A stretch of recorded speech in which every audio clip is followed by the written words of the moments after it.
Selamun Aleyküm, sayılı seyircilerimiz. Hayırlı akşamlar tileyimiz sizge. Efirde Merhaba Ramazan adlı yayınımız. Bugün Ramazan ayının 9. günü. Biz sizni can gönülden selamlayımız. Sizge hoş duygular tileyimiz. Esselamu Aleyküm. Muhterem halkımız, bütün seyircilerimiz, dostlar. Akşamınız hayırlı olsun, Ramazanınız mübarek olsun. Biz dünenki programımızın devamını sizlere sunacağımız. Programımıza hoş geldiniz. Ve bugünkü misafirimiz Kenya'da Azovska Kalay İslam İlimleri Medresesi'nin müdürü Edem Hoca Lümanov. Edem Hoca hoş geldiniz. Hocam, razı olsun, hoş bulduk. Cümlemizden hocam. Dünenki biz bugün programımızı devam edeceğimiz dedik ya dünenki. Ondan kalan işte bizim Ramazan Kur'an ayı işte yetiştiremediğimiz şeyleri bugün onu laf edeceğiz kısmet olsa. Ondan sonra da bizim nefs ve nefs terbiyesi ona da yetiştiririk inşallah. İnşallah. Evet. Yayınımızın devamında olacak. Şimdi Edem Hoca, bilirsiniz tününden beri yayın, gün biz viktorina sualini seslendiremiz ve bu bizim rubrikamız, bölümümüz dini idaremiz ile işbirlik çerçevesinde ola. Siz din hocası olarak bugünkü viktorina sualini seslendiriniz. Bismillahirrahmanirrahim. Vatandaşlarımızga şöyle bir sual sorayık dep aklıma geldi. Oraza ayında bulunamız ve Orazan'ın bağlı elbette ki aktual bir sual. Peygamber'nin bir sözü var. Bu akta onu bilgenler var mı yok mu dep yoklayık dedik. Oraza tutkanlarının kıyamet gününde kirecekleri bir kapı var. Cennetin farklı kapıları vardır ama bir kapı vardır ki o kapıdan tek oraza tutkanlar kirer. O kapının adı nedir? Dep böyle bir sual sorasak güzel olur dedik. Çok sağ olun Edem Hoca. Bu sual şimdi ekranlarga çıktı. Saygılı seyircilerimiz, telefon numarası da ekranlarınızda var. Buyurunuz, sizin bağlarınızı bekleyimiz. Hem cevap verirsiniz bizge, hem de sualleriniz, tavsiyeleriniz, bir fikirleriniz olsa bizimle bağlanınız, bekleyimiz. Evet, kolay gelsin. Hocam, işte bugün devamı olup neleri anlatacaksınız onu bir açıklasanız da inşallah. Evet. Dünden kalan bazı işte meselelerine bugün tekmilleyik dedik. İşte tünevin konuşkanlarımızın bir neticesini çıkarsak yaxşı olur. Evet. İşte tünevin Kur'an ayıdır dedik, Ramazan ayı. Ramazan'ın manasını ayttık. Bir şiddet, bir yakıcılık, bir sıfatı, bir hususiyeti var olğanını bizler tünevin ayttık. Demek onu nasıl anlamak gerek olğanımızını aytkan edik. Yani insan şu günlerden nasıl tesirlene ve özünü nasıl alıp barmak gerek şu günlerde. Ramazan Kur'an ayı çünkü böyle bir adını almasının sebebi bu ayda Kur'an'ın enmesi başlagandır Peygamberimizge. Hira mağarasında Peygamberimiz tefekkür eteydi. Tefekkür yani Allah'ını düşüneydi, yaratıcısını düşüneydi. Başka peygamberler gibi. Şu arada Allahu Teala öz peygamberini, o bağışlarsız öz meleğini yollab, peygamberge vahiy yollagandır, Kur'an-ı Kerim yollagandır.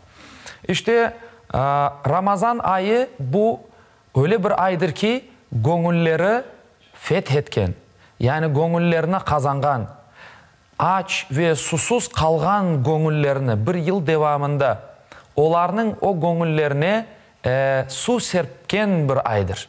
Yani onlarını bir anlamda, bir manada kazangan ve işte onlara bir çare, bir deva olgan bir aydır.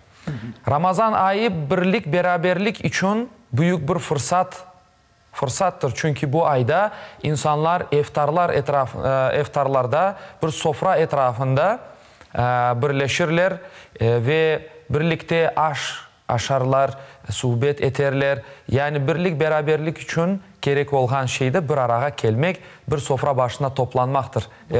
Hem aileye hem de büyük aile olarak ya. Elbette ki bütün İslam alemi büyük bir aile olarak sayılır. Onun için bütün dünyada insanlar iftarlarda buluşurlar, koruşurlar, sohbet ederler ve bu da birlik beraberlikke büyük bir hisse koşar.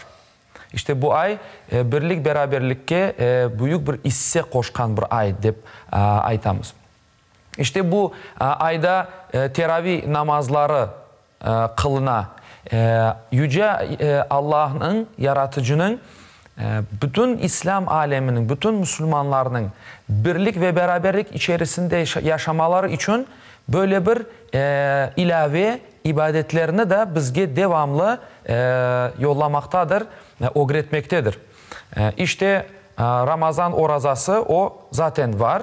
Onun içinde işte iftarlar, onun içinde teravih namazları, bütün bunlar insanlarını birbirine yakınlaştırır, gönüllerini birbirine yakınlaştırır ve insanlara onların yaratılış maksadını öğretir. Çünkü insan yalnız kalğanı vakit, o'z-o'zunla kalğanı vakit, çoxsu vakit yolunu şaşırabilir.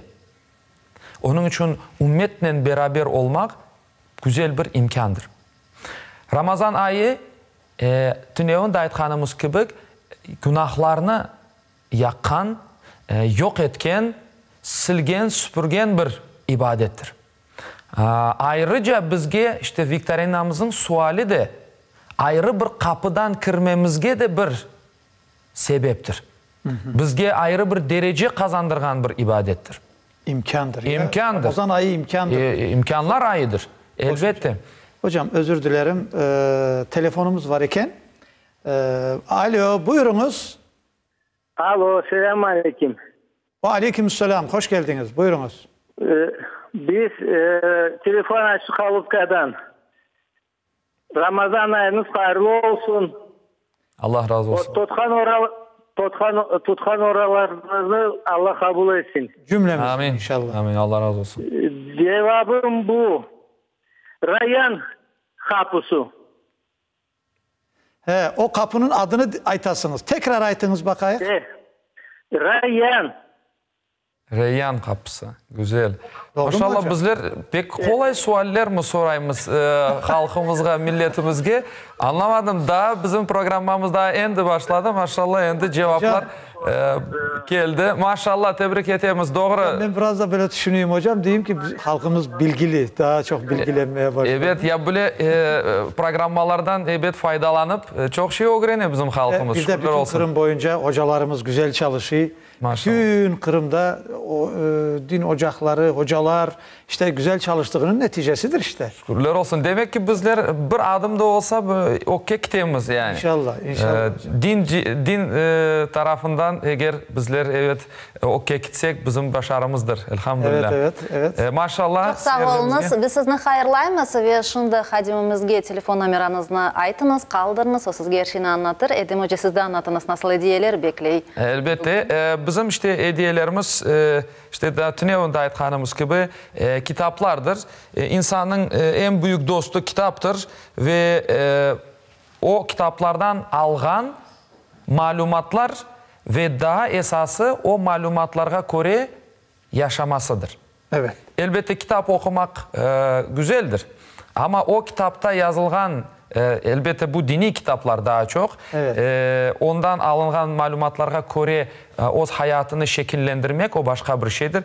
Umut etemiz ki bu kitaplardan seyircilerimiz, şu galibi kazangan seyircimiz inşallah faydalanır ve inşallah hayatına bunu geçirir bu kitapların hikmetlerini. Bir de işte Tünev'in de aytkanımız gibi Kırım Müslümanlarının mecmuası, dini idaresinin çıkargan mecmuası Hikmet Çokrağı mecmuasıdır. Faydalı bilgiler ve malumatlar içinde vardır. Ve elbette ki Ramazan imsakiyesi de bir hediye olarak bizler koşamız bu hediyeler. Meşrepe ile beraber. Meşrepe'den de güzel. Elbette böyle... meşrepe ayrı bir güzelliği var. Çünkü üstünde bir tamgası da var. Tamgası var. Evet böyle göstersek herhalde. Evet öbür tarafında işte müftiyatın sembolü var. Hayırlı İnşallah. olsun. Hayırlı olsun. Allah bilginizi arttırsın. Amin inşallah. İnşallah Amin. gelecek yıllarda daha da biraz mürekkep sorulardan. Mürekkep sualler soramak gerek herhalde. Çünkü böyle kolay suallerle bizler bütün bakışlarımızı kolay tarqatacaqmız. Ezanğa kadar, iftarga kadar 2 dakika kaldı saygılı dostlar. Şimdi biraz sohbetimizin devam ettik. Hocam Elbette. burada mümkün mü bir şey sorasam? Çünkü dediniz ya o nerede Kur'an-ı Kerim indi? Hira Dağı'nda ya, Evet. mağarada. Ve Kur'an-ı Kerim indi dediniz ya, elbette ki bilmeyenler vardır. Şimdi İnmeye başladı. Orasını nasıl dediniz de? Çünkü Şimdi birden elbette indi, düşünmesin kimse. Allahu Teala bir kereden insanın omuzuna onun taşımayacağı bir yükünü yüklemey. Onu da Kur'an-ı Kerim'de bizlerge ayta. Onun için her şeyinin bir sırası, tertibi, nizamı vardır. Evet. Allah'ın yaratkan her bir yaratığında ve mahlukatında böyle bir tertip, nizam olmak gerektir. Evet. Ve elbette Kur'an'ın enmesi de 23 yılda olgandır. 23 yılda çünkü adım adım gündelik hayatta insanların karşılaşkanı meselelerine cevap verecek şeklinde, onlarda akıllarında yatacak şeklinde Kur'an-ı Kerim engendir.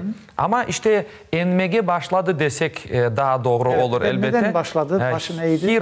Hira mağarasında Mekke şehrine yakın bir yerde evet Peygamberimiz tefekkür eteydi. Onun için tefekkür de yani tefekkür fikir etmek demektir. Düşünmek, yaratıcını düşünmek, mahlukatını düşünmek bir ibadettir. İbadettir. Onun için Peygamberimiz bu ibadetini yapkanı sırada Allah-u Teala ona bizim yoldaşımız olan Kur'an-ı Kerim'ni endirmeye başlagandır. İşte birinci ayeti neydi hocam? Onu da... Birinci ayeti de elbette ki... Ezanğa kadar 2 saniye, 1 saniye kaldı. Tamam. Ezan.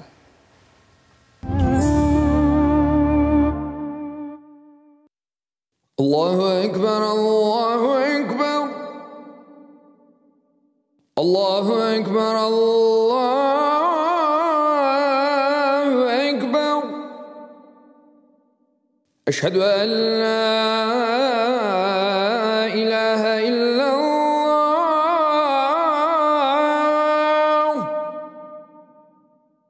Eşhedü en la ilahe illallah.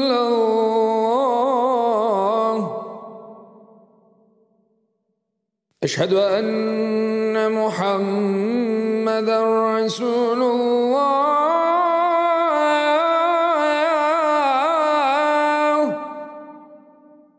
Eşhedü enne Muhammeden Resulullah.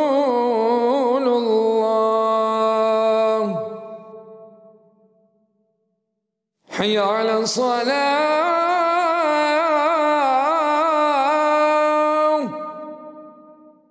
حي على الصلاة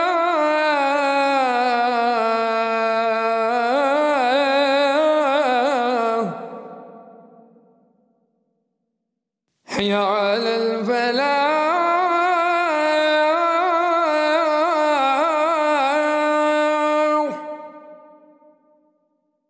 حي على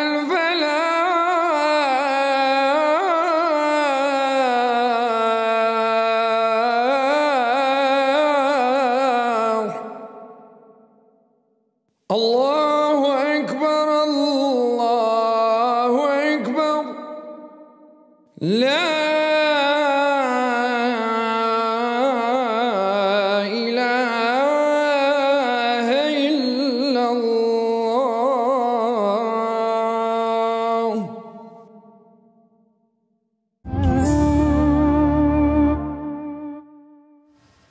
Buyurun. Amin. Bismillahirrahmanirrahim.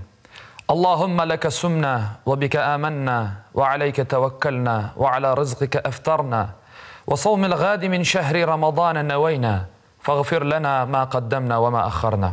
İlahi ya Rabbi, senin rızan için oraza tuttuk, sana inandık, sana işandık. Senin vergen rızkın ile orazamızı açamız. Geçken ve gelecek günahlarımızı affu ve mağfiret eyle.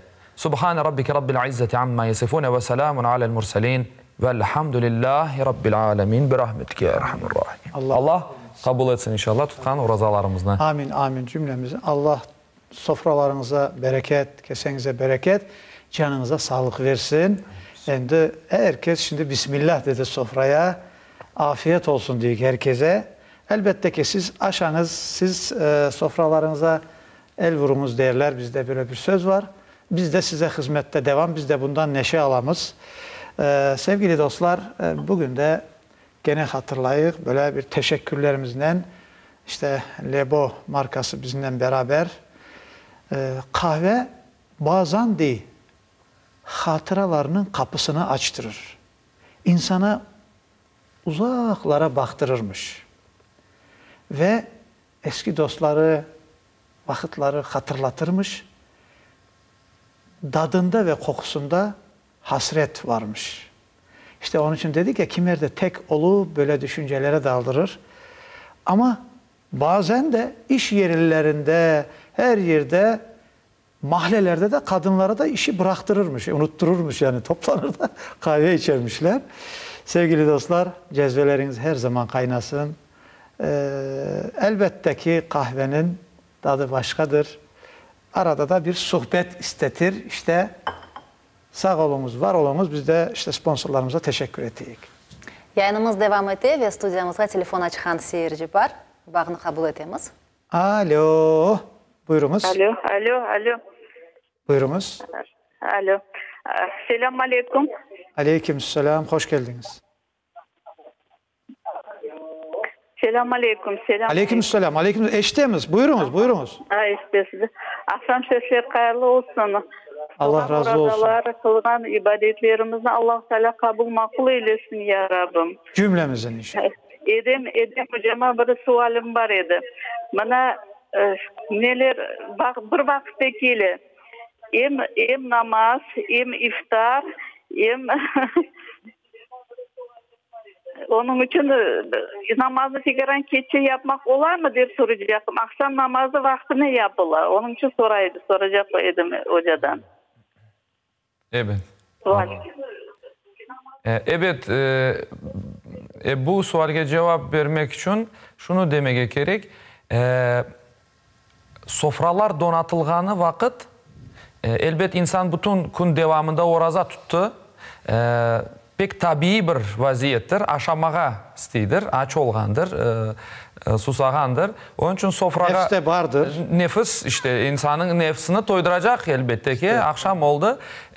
O sırada eğer aşını aşasa, son barıp rahat ibadetini yapsa, namazını yapsa, bence daha doğru olur. Çünkü Hanefi mezhebinde de mekruhtur.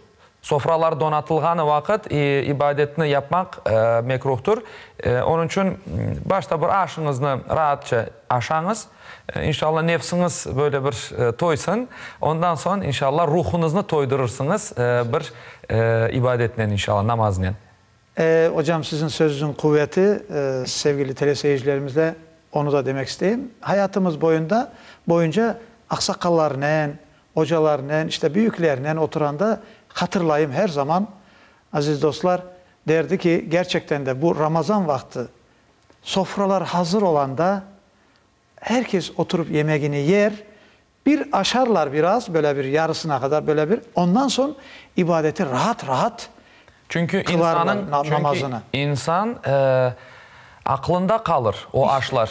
Yeah. İbadeti tekmil olmaz ve kokusu da gelir burnuna. Onun için daha doğrusu onun için namazı en rahat şekilde kılınız diye manada önce aşanız ondan sonra namazınızı kılınız diyen bir şeyler de söylerdiler. Doğru. Ben de onu bir aytmış olayım sözünüzün kuvveti.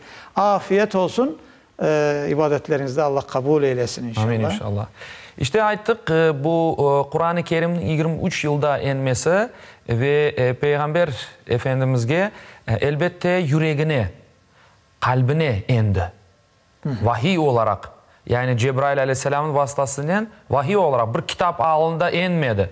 Yani Peygamberimiz o Kuba'da ve işte o mağarada oturganda onu kitap olarak görmedi onda. Öyle bir şey yok idi. Manevi dünyada yani o Peygamberimizin yüreğine engendir o malumatlar ve Peygamberimizge ilk gelgen ayetler oku. İqra bismi rabbikellezî halak. Oku, seni yaratkan Allah'ın adıyla oku dep keldi emir. Peygamberimiz de dedi ki men okumayı bilmeyeyim, ne okuyayım? Peygamberimiz kaltıraydı o ağır bir şey. Heyecanlandı ya evet, çok. Manevi dünyada kelgen bu malumat o insanı gerçekten maddi hayatta zor vaziyetke düşüre. Peygamberimiz özünden geçeydi. Baygınlıkka kadar vaziyet devam gerçekleşebileydi. Yani onun için bu manevi dünyada engen bir şey. Peygamberimizge ve 23 yıl insanlar gündelik hayatında peyda olan suallerge cevap olarak da keleydi. Peygamberimizge bir gün birisi sualle geldi ve dedi ki ya peygamber mesela bilemegenim bir şey var. Bunu nasıl yapayım? Peygamberimiz dedi ben sana cevabını yarın vereceğim. Peygamberimiz bilmiyor. Çünkü onun yoldaşı vahiydir. Allah'tan kelgen malumat. Allah'tan bir vahiy bekledi peygamber. Ertesi günü malumatını insanlarga bereydi. Evet. İnsanların bilmegen şeyge cevap olarak Kur'an ayetlerini bekleydi peygamberimiz ve kelgen haberlerini insanlarla, Müslümanlarla paylaşaydı Peygamber Efendimiz sallallahu aleyhi ve sellem. Hocam burasını çok güzel dediniz. Sevgili dostlar bakınız. Şimdi Peygamber Efendimizin sünneti var ya, hayatı ve söyledikleri, hadis ve sünneti. Ama hocamızın dediği gibi insanlar diyor ki ya Resulullah sen Allah'ın Resulüsün, peygamberisin. Bizim böyle bir sorunumuz var, bir sıkıntımız Acetimiz var. Düşündüğümüz evet. Bu nasıl olur? Ne demek? Ne yapmak gerek diyende Peygamber Efendimiz kendinden cevap vermeyedi. Ha, bakınız o Allah'tan vahiy bekleyip ondan sonra cevabı aldıktan sonra insan doğru mu? Kur'an'ın işte o da Kur'an'dır. Doğru mu hocam? Kur'an'ın ayetini az evvel ayttınız ama işte Tatarca ayttınız. وَمَا يَنْتَقُ عَنِ الْهَوَا اِنْ هُوَ اِلَّا وَحْيُ يُوحَى. O Allah-u Teala Kur'an'da değil ki peygamber için o özünden bir şey aytmaz. Evet. O özünün islerine dayanıp, özünün aklına, fikrine dayanıp bir şey aytmaz. O ancak ve ancak vahiyge dayanıp bir şeyler aytır. Yani Allah'tan kelgen malumatını insanlarga aytır. Onun için bazı alimler diyor ki peygamberinin işte bir insan olarak insani bir sözü o da bir vahiydir ama vahyu gayru metludur. Tilavet etilgen bir vahiy var. Yani aytılgan vahiy Kur'an'dır. Tilavet etilgen bir vahiy Kur'an'dır. Ama vahyu gayru metlu yani tilavet etilmegen bir vahiy de peygamberinin özünün sözleridir. Gene de Allah'ın nezaretinde aytılgan Allah sözler. Allah razı olsun hocam. Allah razı olsun. Telefonumuz var eken. Alo. Alo. Buyurunuz. Alo. Aytınız, eşitemiz. Akşam şerifiniz hayırlı olsun. Allah razı olsun. Bizim bir Tanila Hanım sizlerini Ramazan ayının hayırlayman. Misafirimizge bir sualim var. Buyurunuz. İşrak namaz sabah namazdan sonra kaç dakikadan sonra kılına? İşrak namazı. Aha, tamam. Çok teşekkürler. Sağ olunuz. İşrak dedikleri sabah namazı işte herhalde temçitten son kaç dakikadan son kılınır. Birazcık elbette 5-10 dakika ara vermek doğru olur. Çünkü bizim bu malumatını paylaşsak mı? Evet. Bizim görgenimiz takvimlerde verilgen vakitler biraz temkinli vakit de var içinde. Yani 10 dakikalık bir kritik bir vakit var. Yani mesela görgenimiz vakitten 10 dakikadan son aslında ağız kapalı. Elbette ondan son namaz kılınsa bir 10-15 dakikanı bekleyip bizler namazlarımızı kılsak daha doğru olacağını düşünüyorum. Takvimdeki vakitten bir 10-15 dakika. 10-15 dakikadan son evet. Tamam. Allah kabul etsin. Amin inşallah. Hocam bu nes ve terbiye nasıl etilir? Yani mevzumuza ne zaman geçeceğimizi de siz şey yapınız. Ben Buyurun. şunu da demek isteyeyim mevzuğa geçmezden önce işte Ramazan ayı nefislerini işte mevzuğa geçmek için ben bunu aytam. Evet. Nefislerini terbiye etken bir ibadettir. Hayır. Nefis. Yani yıl devamında insan bir vücuttan, organlardan, baştan, ayaktan ve ellerden ibaret değildir. İnsanı o maddi şeyini ayakta tutkan, yaşatkan şey onun ruhudur. Manevi dünyasıdır.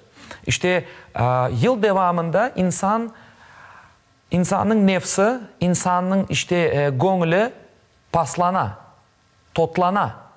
İnsanın fikirleri totlana, tozlana. Onun için insan devamlı bu totlardan, bu kirlerden, bu tozlardan aytılgandayın temizlenmege aceti vardır. Aceti vardır ve işte Ramazan ayında bu gönüllerini, fikirlerini, işte insanlarını, nefislerini temizlegen bir aydır. Çok sağ olun. İnşallah. Sağınızda bir telefon bağını kabul edin. Alo, buyurunuz. Buyurunuz. Alo. Buyurunuz. Selamun aleyküm. Ve aleykümselam. Akşam şevkleriniz mübarek olsun. Orazalar mübarek olsun. Allah razı olsun. Çok sağ olun sizin de cümlemizi. Bu sizin cümleden bakıp bir sual mende doğdu. Çünkü aytıldı ki ezan çağrılgan son adamlar ağzını ezan açıp sunuyor ve bir kelin aşka otmaya mümkün de aytlar. Ama ben bugün koruyor. Bizler Marina kasabasından telefon açacağım. Başta ağzımızı açacağımız, namaz kılamız, sondan varıp iftar etmemiz. Bu kaysı birisi, çünkü anlamadım, kaysı doğru yapsam. İkisi de doğru, buyurunuz. İkisi de doğru ya. Bir dakika, doğru. Ağamız aytkanı doğrudur. Elbette ağırlık etecek olsa namazda. Şimdi bunun asıl bir kanun kaidesi olmaganı için başta namaz mı kılınır, başta iftar mı etilir, belli bir kaidesi yok. Onun için insana ağırlık etecek olsa elbette aşap toyup son barıp namazını kılmak belkim ağır olur. Onun için iftarını açıp, ağzını açıp son barıp namazını kılacak, son esas aşına gelip devam etse daha da doğru olur. Koşulam hocam öyleyse bir şey var, onu da paylaşayım. Evet. Bakınız. Hocamın dediği gibi aşadınız, son varıp namaz kıldınız. Ya da ki birinci su içtiniz, son varıp namaz kıldınız, ondan sonra aşadınız. Bir de üçüncü bir şey var, alternatif. Suyunuzu içtiniz, bir göz göze baktınız, hurmayı aşadınız, bir iki yengilden, salat şeylerden aşadınız, ondan sonra varıp namazınızı kıldınız. Bakınız böyle varyantlar var, bunların hepsi doğru. Evet, doğrudur. Şimdi Teşekkürler. Allah razı olsun. mevzuya mı gireceksiniz? Ve şimdi sizin sofra etrafındasınız, bütün ailelerinizin, sevgenlerinizin, yakınlarınızın, saygılı dostlar, afiyet olsun deyip aytamiz, bol bereketli olsun. Bizim soframızda bugün Dülber donatılgan Vostochny Buket şirketine, dükkanına büyük teşekkürler bildiremiz. Bizim sponsorlarımızdan biri. Kırım ve Şarkı tatlılıklarını işlep çıkargan şirket ve bu dükkan Ahmedci şehrindeki Avtomobilistov 2 adresi boyunca yerleşmekte. Tekrar sağ olunuz bizge destek etken şirketke. Ve şimdi nefs mevzusu dedik Edem Hoca. Bundan evvel keliniz nefs hakkında etken küçük levha seyreteyik de seyircilerimizle beraber. Tamam. Sonra sohbetimizin devam ederiz. Buyurunuz.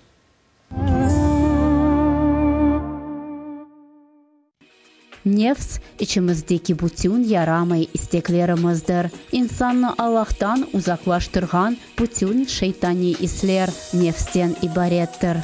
Dünya yaratılganı günden berli bir imtihandır. Böylelikle insanın hem yaramaylıklarga hem de yaxşılıkka meyilli ola. Nefsini güzelce terbiye etken insan yüksek derecelerge yükselebilir. Aksine nefsini hiç terbiyelemegen ona tabi olgan biri aşağı bir derecege düşebilir. Nefsini terbiyelemek pek mühimdir. Bir kere Peygamberimiz ashabıyla beraber pek zor olgan bir cenkten kaytaydı. Herkes pek boğdurgan edi. Evlerine yakınlaşkanda Peygamberimiz şöyle ayttı. Şimdi biz küçük bir cenkten büyük bir cenkке geldik. Sahabeler şaşkın soradılar. Ya Resulullah, bu cenkten daha büyüğü olur mu? Evet dedi. Şimdi biz nefslerimizle cenkleşmeye geldik dep buyurdu. Yani görgenimiz gibi er insan Rabbimizin razılığını kazanmak istese nefsini terbiyelemek şarttır. Nefsini terbiyelegen en güzel usullar da ihlas ve takvadır. Takva sahibi olan insan bir şey yapkan vakitte Allah onu her zaman görgenini unutmaz ve öz hareketlerine dikkat eder. Rabbimiz bizni bu mühim vazifede kaldırmasın ve hepimizge yardımcı olsun.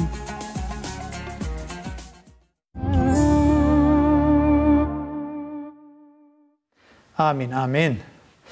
Evet, sevgili dostlar, şimdi mevzuya girmezden evvel ben tünelin sonunda aytdım da Albat'tan bir telefon olmuştu. Bir ağamız demişti ki biz onu biraz başkaca anlamışık ama o da güzel. Onu da etti hocamız. Yani fitre parası kimlere verilir diyende dul, apay çeşit durumda olan dullar var. Kimisinin oğulları var, çalışıyor mesela. Ama burada o demiş ki analarımız, bitalarımız bize ait ki dul ve kızları var. Kazanan bir dışarıda oğlu yok, kızları var. O daha da evvel gelir ona fitre parası vermek. Çünkü kızlardır ve anadır. Tek kızlarla. Doğrudur. Öyle de geneken doppa doğru. Onu da doğru mu hocam? Doğrudur. Doğru. Evet. Şimdi bize telefon vardı hocam. Onu bir alayık. Alo. Alo. Buyurunuz. Alo. Selam aleyküm. Aleyküm selam.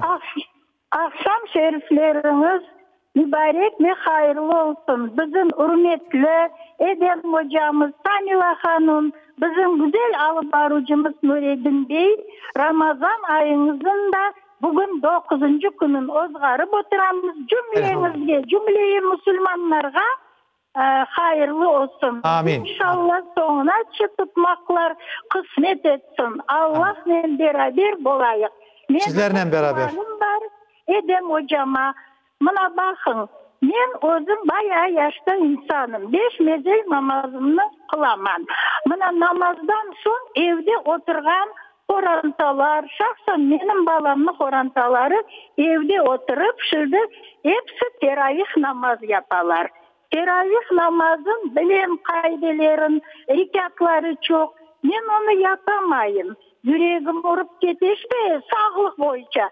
Bu günah değil mi? Ramazan vakti teravih namazın yapılmasak. Anladım. Çok teşekkürler. Çok sağ olunuz. İbadet insanga fayda getirmek gerek. Tüne onda aytkan edik. İbadet insanga fayda getirir. Eğer zararga aylanacak olursa o ibadet değildir. Onun için çaresi olgan, mesela farz orazanı bile tutalmagan insanga Allah-u Teala çıkış yolunu gösterir. Fidyesini bere, parasını berip tutalmaganı için bu şekilde borçtan kurtular. Ama bu sünnettir. Teravih namazı sünnet bir namazdır. Peygamberimizin farz değil yani. Farz değildir. Sağlam bir sünnetidir. Elbette kılınsa güzeldir. Ama çaresi yoksa, kılalmay olsanız, ağır keli olsa inşallah dua etiniz. Allah-u Teala dualarınızı kabul etsin. Çok teşekkürler. Teyzeciğim, bütün teleseyircilerimize bunu demek isteyeyim. Bakınız, eğer herhangi bir şeyi yapamaydırsanız, etraftaki işte yakında, rayonda, köyde, kasabadaki işte bizim dini idaramızın tarafından belirlenen, tayinlenen hocalar var. Birinci bir soranız ki acaba o farz mıdır, değil midir? Eğer onun farz olmadığını öğrendiniz mi bilin ki günah değildir. Doğru mu hocam? Elbette yapılsa savaptır, olsun, büyük bir savaptır. Eğer yapılsa büyük savabı vardır. Yapılmağanı takdirde günahı yoktur.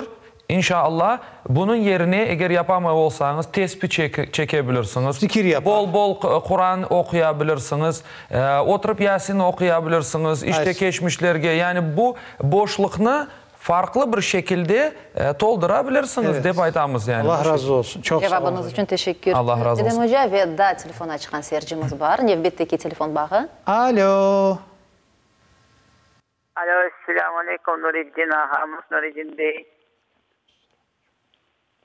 Alo. Aleykümselam, aleykümselam.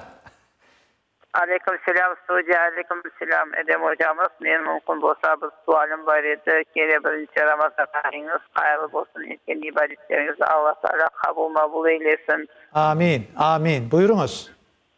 Men mümkün bolsa bir sualım var edi. Mına köpüsü katlar aytalar Ramazan ayında çayqama bolmaydı diýer. Abi ayta mesela bek su sassa, bek su içmeyesi ağzına alıp tuğun çayqap tükürmeye ola diýer.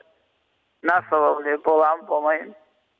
Çok teşekkür. Çok teşekkür. Allah kabul etsin. Oraza tutkan adam işte ağzına su alması mümkün değil deyip sual soray vatandaşımız. Çaykaya. Evet, çayqamağı mümkün mü değil mi? Biz abdest alganımızda ağzımızga su alamız ya. Mühim olgan onun boğazdan aşağı ketmemesi. Boğazdan aşağı ketdi mi oraza bozulur.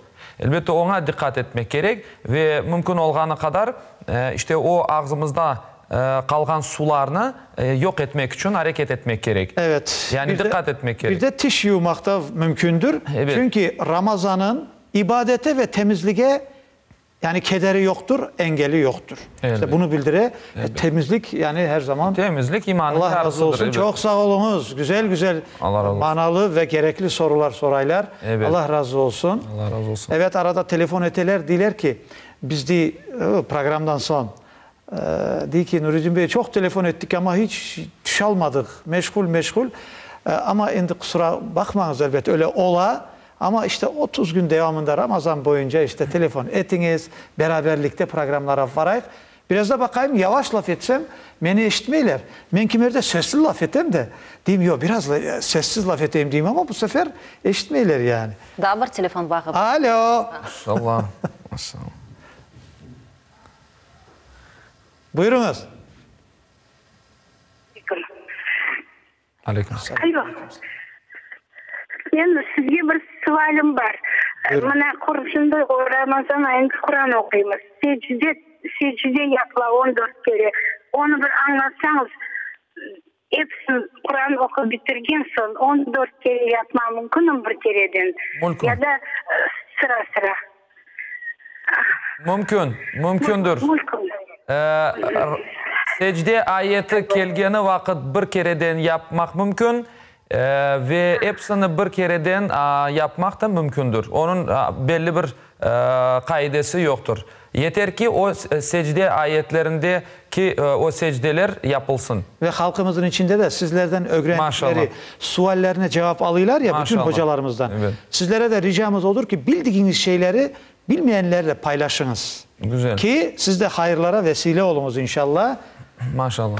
Ve endi mevzumuza geçik. İnşallah. Nefs ve nefsin terbiyemesi dedik. Evet. En başında, suhbetimizin başında. Nefs nedir? Bu anlamının manasını açıklanız. Nefs pek mürekkep bir manası var. Elbette çok insanlar bu nefs hakkında sözler yürsetkenler, fikir beyan etkenler. Böyle eğer toplayacak olsak bütün bu fikirlerini, nefis bu insanın içinde yaşayan müsbet ve menfi duygularıdır. Bu yere duygularının bütünüdür. Evet. Devam ederimiz mutlaka. Seyircimiz telefon açtı, bekley. Alo. Unutmanız sözünüzü. Alo. Alo, buyurunuz. Selamun aleyküm. Aleykümselam. Hoş geldiniz. Akşam şerifleriniz hayırlı olsun. Her vaktiniz hayırlı olsun inşallah. Allah razı Buyurun. olsun. Maşallah. Her vaktiniz hayırlı olsun. Ben sizge akıl koymağı istemeyim ama Edem Hoca'ya aş versen aşaşasın da. Nasıl? Edem Hoca'ya ne dedi anlayamadım. Edem Hoca aşaşamagandır ebet orada tutadı. Buyursun aşasın diyor. Yani oradan o size acıyor hocam. Ya bizler de aşamadık da. Rolik koyun 5-6 dakikada rolik koyun aşağı. Ya ağam çok sağ olunuz, Allah razı olsun. Geçen yıllar hatırlarsınız mı? Biz Oraza vakti biz de iftarga kiteydik. Ve iftarlar yayınlaydık. Sağ ol, ana öyle yakın burada. Allah razı olsun. Ama bu yıl biraz değişik oldu. azıcık böyle biraz şey vaktinde bir şey atıştıra da bundan tatlı şey. Ondan sonra sabır etmemiz bizde bir şey değil. Size hizmet de çok güzeldir. Bir iki hurma atıştırdık, bir iki zeytin. O yanısı birazdan sonra aşarık. Çok sağ olun ağam. Allah razı olsun. Sizlere afiyet olsun. Allah razı gördünüz olsun. mü? Evet, dedik ki insanın içinde var olan insan daha evvel sayttık bir maddi bir varlık değil. İki tarafı var. Hem maddi hem manevi. Yani maddiyatını taşıyan maneviyatı vardır. İşte manevi dünyamızda duygularla donatılgan bir varlıkmız. Allah-u Teala bizge duygular vergen, hisler vergen, akıl, fikir vergen. Fikir o bir maddi bir şey değildir. Demek ki yaxşı ve yaramay duygularının bir bütünüdür nefis. Evet. Çünkü hem yaxşı fikirlerimiz peyda ola bazı vakit, hem yaramay fikirlerimiz peyda ola, yaxşı niyetlerimiz ola bazı vakit bizler dalıp yaramay niyetlerge de malik ola bilemiz. Elbette insan bir robot olmağanı için farklı allardan farklı allarga böyle avuşup turgan bir varlıktır. İşte nefis degen şey budur. Duygularının, bütün duygularının bir bütünüdür. İçimizde yaşagan. Yaxşı ve yaramay. Kur'an-ı Kerim'de Allah-u Teala buyuruyor. İnnen nefse le'emmâratun bis-su. Şüphesiz ki nefis insana yaramaylıkını emreder. Aslında nefis sözü farklı manalarda da kullanılır. Mesela nefis yaxşı duygu, yaramay duygu ve işte ruh manasında kullanılır. Kalp, yürek manasında da kullanılır. Ondan sonra bir işinin özü, bir şeyinin özü, mesela insan olarak da kullanılır. Allah-u Teala Kur'an'da diyor, Estağfirullah, kullu nefsin zâikatul mevt, thumma ileyna turcaun. Her bir nefis de ölümünü tadacaktır. Her bir nefis demek ne demek? Her bir insan ölümünü tadacaktır manasındadır. Ve elbette ki farklı manalarda kullanğanı için bizler farklı manalar da yükleyimiz bu nefiske. İşte nefis insana yaramaylıkını emretken. Her şeyge bizler bir şekil vermek gerekmiz. Bazı alimler nefsini bir tarlaga oşatkandırlar. Mesela yaxşı bir mahsulat almak için tarladan onu abramak gerektir. Çapalamak gerek, suvarmak gerek. Doğru mu? Evet. Ondan sonra güzel mahsulatlar çıkar. Evet. İşte nefis de öyle. Mesela bir terek eğer pıtanmasa onun vergen meyvesi ufak olur. Elbette terekler de böyle zaman zaman biz koruyoruz.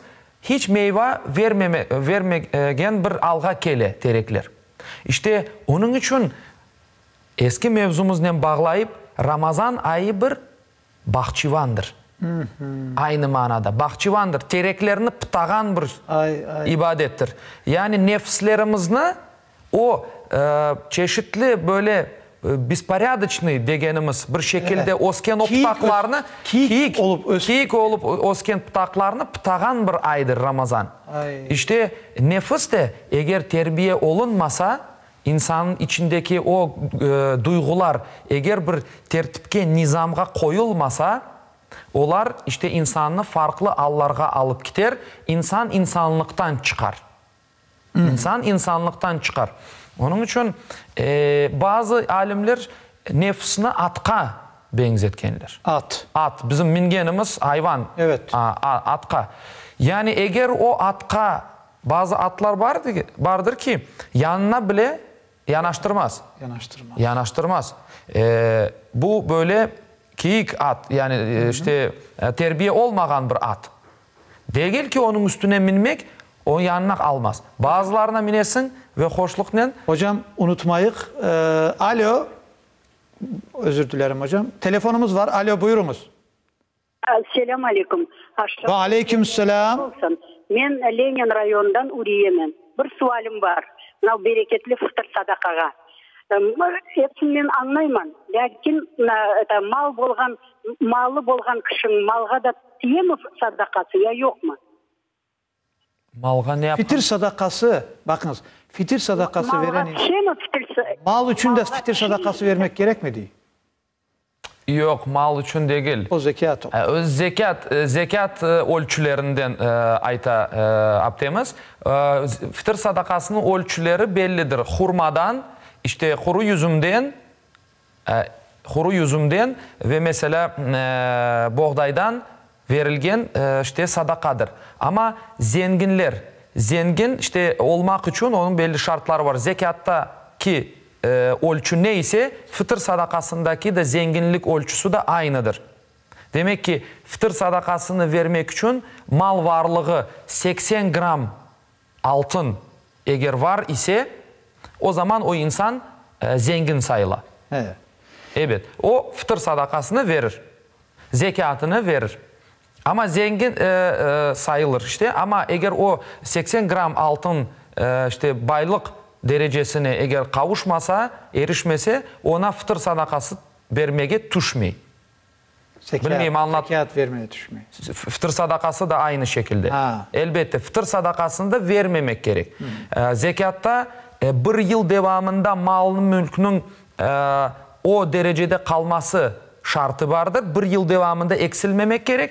Ama fıtır sadakasında bir yıl beklemeye gerekmiyor. Yani oraza ayında insan zenginlik derecesine kavuştu mu 80 gram altınga nisap miktarına degenimiz. İşte ona demek fıtır sadakasını vermek Hocam tez gerek. gene bir telefonumuzu alayık da ondan sonra bizim reklamımız da var. Alo, buyurunuz. Selamun aleyküm. Ve aleykümselam. Tamila Hanım ve Edem hocamız. Akşam şerifleriniz hayırlı olsun. Allah razı olsun. Allah razı olsun. Men Edem hocaga bir sualım vardı. Ramazan ayında nikah geçmege mümkünüm? Evet. Ramazan ayında nikah etmek mümkündür. Ramazan oraza ayrı bir ibadettir. Nikah ise bizni bir-birimizga elal etken bir ibadettir. Daha da güzel değil mi? Elbette daha da güzeldir. Oraza ayında evlenmek güzeldir. Bizde ne için böyle bir sualler peyda ola? Men herhalde onun sebebini toy meselesi. Çünkü oraza ayında rakı veya işte şarap içmeye olmay değiller. Mesela onun için toylar yapılmay bu ayda. Elbette hürmetten sebep. Ramazan ayına hürmetten sebep ama o aramlıklarını hiçbir vakit yapmaya olmay. Oraza ayı olsun, başka ayı olsun hiçbir vakit olmay. Ama insanlar eğer bir araya kelgen olsa, kararını vergen olsalar, evlenmek için, yuva kurmak için onlarını toktatmanız ve onların evlenmesine yol veriniz. Yani toyla da nikahı karıştırmamak gerek. Yani elbette. Burada neredeyse bir de hayırlı işi geçke bırakmanız. Geçke kaldırmamak gerek elbette. Yayınımız devam etmekte ve şimdi növbetdeki levhanın vakti geldi. Geliniz seyircimiz bir teneffüs yapayık ve levhamızı seyreteyik.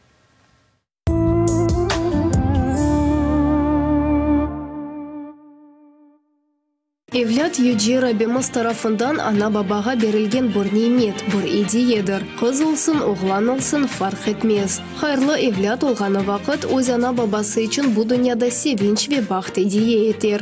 Öbür dünyada ise cennetke kirmelerine vesile olur. Bu programımızda ise biz kız balalarının fazileti ve dinimizden olarga bergen mühimligini anlatmaga çalışacakmız. Evvelden hatta şimdiki zamanevi zamanımızda da afsus ki böyle çirkin doğru sayılmagan vakanin karşılaşa bilemiz. Bir ailede kız bala doğulganı vakit aile kedirlene bu büyük nimetke şükür edecekleri yerine isyan eteler. Lekin buna nisbetten Kur'an-ı Kerim'de Yüce Rabbimiz şöyle buyura. Allah istegenine kız, istegenine oğlan balanı hediye eter. Bazılarga hem oğlan hem kız balanı berer. İstegenini de kısır kaldırır. Her şeyini akınen bilgen ve her şeyge küçü etken tek Allah'tır. Dinimizde kadının ve kız balaçıklarının fazileti buyuktur. Hadisi şeriflerde sevgili Peygamberimiz sallallahu aleyhi ve sellem şunları deyip. Kızlarınızı altın ve kumuş ile süsleniz. Elbiseleri güzel olsun. İtibar kazanmaları için onlara en güzel hediyelerini bahşiş etiniz. Başka bir hadiste Peygamberimiz şunu ayta. Kız balanı güzelce terbiye etip Allah-u Teala bergen nimetlerinin bolluk içinde yaşatıp giydirse, o kız balası onun için bir bereket olur. Cehennemden kurtarıp kolayca cennetke kirmesine vesile olur. İki kız evladına güzel muamele etken mutlaka cennetke kirecektir. Şu güzel hadislerge göre kız balaçıklarının dinimizdeki olgan yerleri ve faziletini göremiz. Allah-u Teala bütün Müslümanlarga hayırlı, sağlıklı evlatlar nasip etsin. Balaçıklarının sesleri, kulüşleri epen garasın. Peygamberimizin nasihatına uyup balaban Müslüman ümmeti olayıq.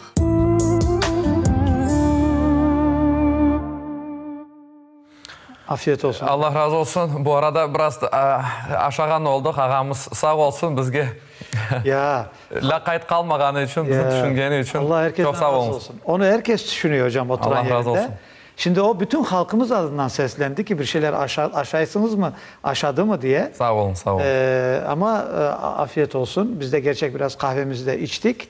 Allah razı olsun. Olmadı derdime bir çare, doldur kahveyi belki olur bir çare. Öyle mi hocam? O sizin icranızda. Evet, biraz da biz değiştireyik diyeyim de. Sevgili dostlar, soray birisinden ki gıda, içilecek şeylerden eksi bir arada en güzeli nedir dese birisi değil ki ikisi bir arada hem koku hem de tat olarak kahveden güzeli yoktur diye. İşte Lebo markasına teşekkürler. Devamlı bizimle beraber olduğu için sizlerin de kahvelerinizi içiniz, çayınızı afiyet olsun sizlere de diyeyim. Allah bereket versin. Evet. Bizim yolumuza devam edelim. Hocam şimdi bir şey sorasak olur mu? Olur, olur. Bakınız değil ki iki iş amelde bir şey yapmak isteysiniz. Ama kaysını yapacağınızı bilmeyiz, şaşıp kaldınız. Evet. Ama değil, kaysı nefsinize ağır keledirse ondan başlanız diye. Onu yapınız diye. Bu ne demektir hocam? İşte insan aytkanımız gibi mürekkep bir varlık. Farklı duygulardan ibaret, farklı maddi organlardan ibaret bir varlık. Ehsanul huluk. Yani mahlukatların en yaxşısıdır, en güzelidir. Allah-u Teala da bunu ayta bizge. İnsan devamlı bir cenk içerisindedir. İçinde hocam, cenkler kopa. Hocam çok özür dilerim. Cenktedir değilsiniz, savaştadır değilsiniz. Evet. Telefonumuzda alır. Belki buna uygun bir şeydir. Alo, buyurunuz. Selamünaleyküm. Aleykümselam. Akşam şerifler hayırlı olsun. Allah razı olsun. Çok sağ olun. Her vaktiniz hayırlı. Ramazan ayı da cümlenize hayırlı olsun. Amin. Allah ya Rabbim cümlemize bayramlarga yetip toplaşıp bayram yapmaya kısmet olsun. Amin. Çok sağ olunuz. Ellerinizden öperek buyurunuz. Bir sualım var idi. Bu Ahmetcik'ten zora bir tay sual biri. Deminlere bir sualga cevap işittim hocadan. Şimdi bir sual ondan vermek isteyeyim. Buyurunuz. Sualinizi veriniz. Adam niyet etip namaz kılacakta abdest ala ağzını çaykay. Ya oraza tutkanda su sağdım ağzını çaykayım da özüme keleyim demek ikisi birim yoksam yok. Hocanın cevabından men bir dayın anladım. Bu pek yalnız dep sayam. Ona cevabını dinlemek isteyeyim. Çok sağ olunuz. Siz de sağ olunuz. Evet. Ağzına su almak'nın iki çeşidi var dep anlayın insanlar. Demek ki tekaran özüme keleyim dep ağzını çaykamak. Bir de işte abdest alganda abdestin sünneti olarak ağzını çaykamak iki çeşit olarak koreler. Şimdi mesela oraza tutkan adam inşaatta, stroykada çalışsa çalışa, adam çalışa. Yakkan bir güneşin tibinde çalışa ama orazasını tuta. O oraza ona ağır keli. Başkalarından daha da ağır keli. Onun için ağzını çaykamasında hiçbir sıkıntı yoktur. Pek şiddetli, pek ağır keli olsa ağzını çaykasa olur. Bunun bir ruhsatı vardır. Eğer ferahlanadırsa mümkün. Aytkanım gibi mühim olgan o suyun boğazdan aşağı ketmemesidir. Evet. Bitti. Esas olgan yani bir ölçü, bir kriteri boğazdan aşağı ketmemesidir. Ne aşının ne suyunun. Onun için vaziyetler farklı olabilir. Hocam burada sizin sözünüzde şimdi dinimizin değişine bakanda yani ağız çaykamak bize bu imkan verilmişse o imkandan da istifade etmek de mümkün. Faydalanmak gerek. Evet. Yok, faydalanmak gerek tamam da şimdi ama her adımda değil elbette. Evet. İnsanın işte vücudunu beslememek gerek. Onun işte algan aşı, suyu oraza vaktinde. Yani boğazdan aşağı ketmemek gerek. Hocam. Onun için ağızda eğer kalgan olsa onu çıkaracaktır. Çıkarması gerek. Evet, çıkarması Hocam, gerek. öyleyse hayattan bir misal getireyim. Bakınız. Ben şahit olduğum şey. Adam sıcaktan dediğiniz gibi güneşin dibinde salkın suyuyla bir iki ağzını çaykadığını ve onun salkını benim yüreğime oldu. Biraz salkınladım gibi ve çok yani yaşta da büyük yaşlı ha. İşte onun salkını bana biraz destek verdi diye ağzını çaykadığını bilirim. Onun için belli olmuştur cevap. Oraza bozulmaz. Evet. Şunu da aytayım, oraza bozulmaz. Eğer ağzını çaykagan adam orazası bozulur mu bozulmaz mı deyip eğer şek şüphe olsa bu adamın orazası bozulmaz. Keyif için olmayacak yani. Evet. Belli. Cevabınız için teşekkür ederim. Allah razı olsun. Biz devam ettiğimiz ve şimdi ben Kenya'da bu kaç kere aytıldı güzel yayınlar yapıla, meraklı malumat toplana ve daima yanımızda olgan, bizge destek olgan sponsorlarımızdan biri Vostochny Buket şirketine, dükkanına teşekkürler bildiremiz. Kırım ve Şarkı tatılıklar taze, güzel, kahvaltılarının çeşit şeylerini, türlerini tapmak mümkün. Avtomobilistov 2 adresi boyunca yerleşmekte bu dükkan. Teşekkürler bildiremiz. Ve sohbetimizden devam ettik. Nefis. Evet. Nefis. Böyle bir mürekkep bir şey hakkında bugün söz yürütemiz. Nefis bir söz vardır, güzel bir söz. Bir alimin aytkan sözü. Men arafa nefsehu faqad arafa rabbehu. İşte bu sözden kim öz nefsini tanısa, öz Rabbisini tanıgandır demektir. Öz nefsini tanısa demek özünü tanıgan adam Rabbisini tanıgandır. İnşallah telefonu eten adamda şimdi Allah'ını tanıyı ve onun için bilmek istediği bir sual var hocam. Evet. Alo, buyurunuz. Selam aleyküm. Ve aleyküm selam. Hoş geldiniz. Ben taraftaşlarım size sayın selam. Allah orazanı tutkan orazanızı Allah hayırlı. Hepimizin inşallah. Hepimizin. Hayır olsun. Ben bir sevabım var size. Bir sözüm var. Buyurun. Bu eğer orazan tutarını babası olmayan torunlara vermek mümkün mü? O sözden sorayım. Baba. Evet, babası. Anladık ağam. Babası olmagan oksuz olar birinci yetim ballar, olar birinci kategoriyada olgan insanlardır. Yani fitr sadakası verilmesi gerek olgan sınıfka kirerler. Onun için hocam burasını bir şey desek olur mu? Bakınız. Babası yok ama emcesinin yanında yaşayamaz. Zenginler hepsi. O zaman durum değişilir. Onlara vermeye gerek yok. Ama babası yok da aile olarak bunlar ihtiyaç sahibidir.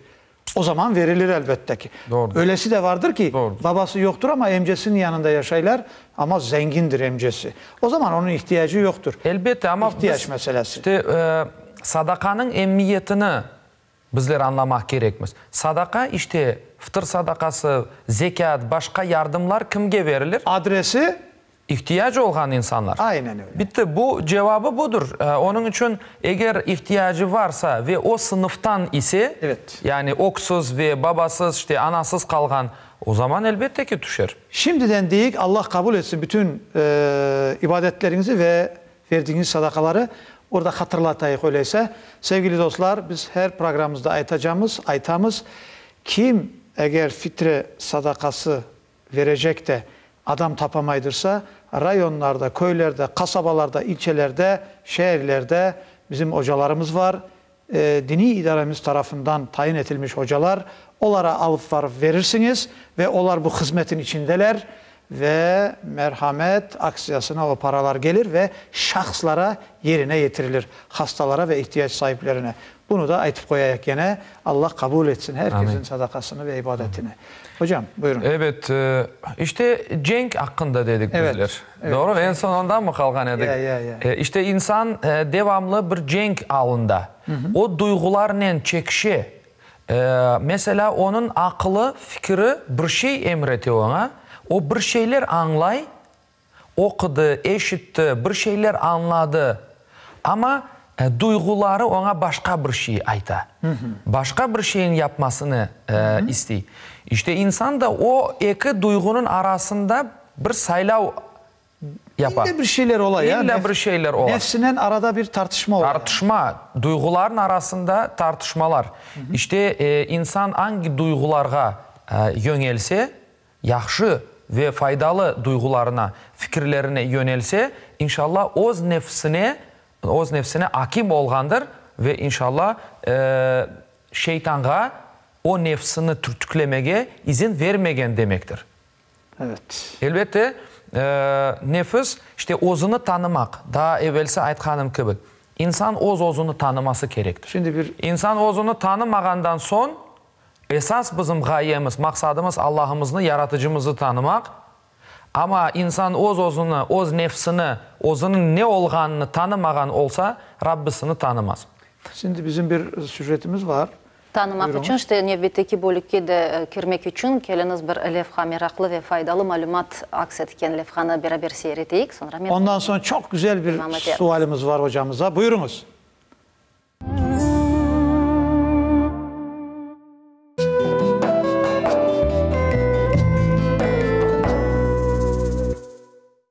Salhat şehri 13. asırda ticaret kervan yollarının çatışma noktasında peyda olup, Yarımadanın birinci paytaxtı edi. Sonra ise o Kırım deb adlandırıldı. Şehir büyük ticaret merkezi olup, onun etrafında kalın divarlar ve kulleler tiklenmekte. Tamam bu zamanları eski Kırım'ın mühim yadigarlıkları yaratılgandır.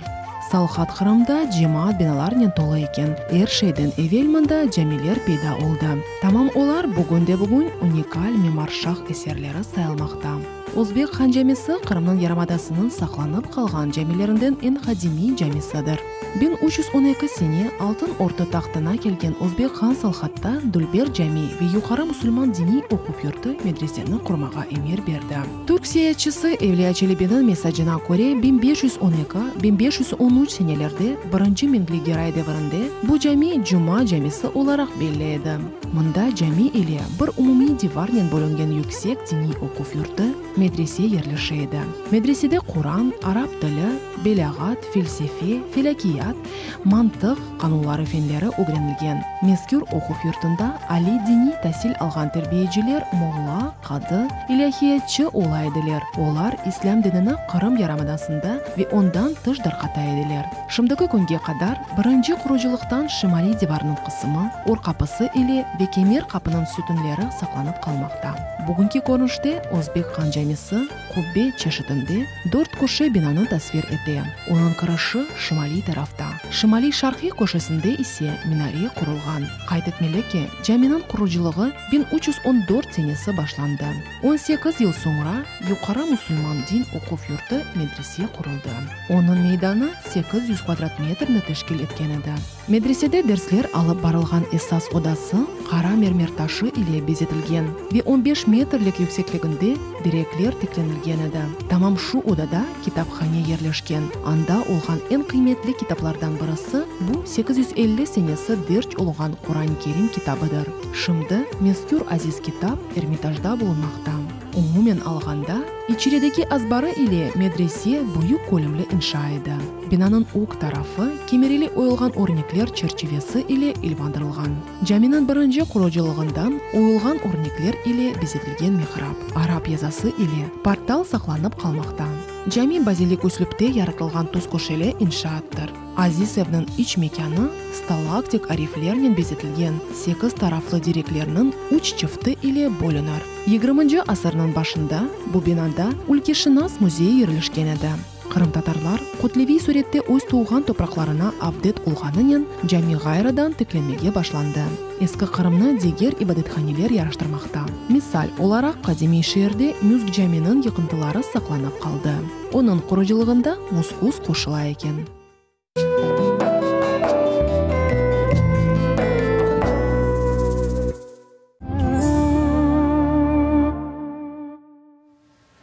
Levhamızı hazırlayanlardan Allah razı olsun. Hocam, şimdi nefs ve terbiye demiştik. Nasıl terbiye edilir? Ve benim de burada bir sualimi de burada sıkıştırayım. Peygamberlerde nefs var mıydı? Onlar nefsiyle nasıl güreşirdi? Nasıl edi? Nedir? Bunu açıklasan. Peygamberler de bir insanlardan saylanğanı için elbette ki onlar da nefis sahibi edilir. Ama Allah-u Teala onların o yaramay nefsin emirlerini, yaramay duygularını onların gönlünden algandır. Çünkü Peygamberimizin şakkı sadır degen bir vakiyası vardır. Göksünün yarılması ve yüreği temizlenmesi vakiyası vardır. Manevi ameliyat. Manevi dünyada bu vakiya gerçekleşkendir. Elbette peygamberler eğer nefsiz olsaydı onlar melek olur idi. Onun için insana örnek olmaz. Evet, yani. Onlar insanların içinden saylanğan insanlardır. Sağ olunuz hocam. Alo, bir telefonumuz var. Eğer mümkün olsa bu telefon en son telefonumuz olsun. Hocamız sonuna aytacak da. Alo, buyurunuz. Koptu. Ya özür dilerim. Biz telefona karşı değilik ama. İnşallah evet. Kesildi şimdi telefon. Buyurunuz. Evet, peygamberler nefis sahibidir ve onlar da insanlardan olğanı için nefisleri vardır. Ve bizler esas olğan şu nefsini nasıl terbiye etmek gerek olğanımızını laf etmek gerekmiz. Çünkü Ramazan ayındamız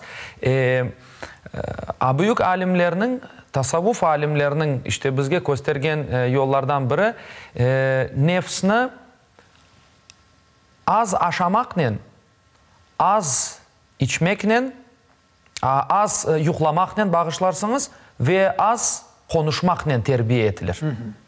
İnsan hocam, az... Şimdi telefonumuzu alayık da devam edelim. Alo, buyurunuz. Kesildi ya biraz evvel. Buyurunuz, alo. Alo, selamünaleyküm. Aleykümselam, hoş geldiniz. Buyurunuz. Akşam sözleriniz mübarek olsun. Allah razı olsun. Ortalarınız hayırlı olsun. Allah elbisinize yardımcı olsun. Edem hocam, sizge selamünaleyküm. Sizge Edem hocam, bir sualım var idi. Men Fakrayımın Krayni köyünün Lenora bolaman. Biz Özbekistan'da Kur'an okumağa yüreken hocamız bizge bir aytkan edi, mekemi dinledi. Sadece bir kara taş var iken içinde. Peygamberimiz sallallahu aleyhi ve sellem taş üstüne mingende taş olundan ozu koterile başlagan iken. Şu vakti Peygamberimiz tokta degende taş 2 metre yükseklikte havada toktap turarken.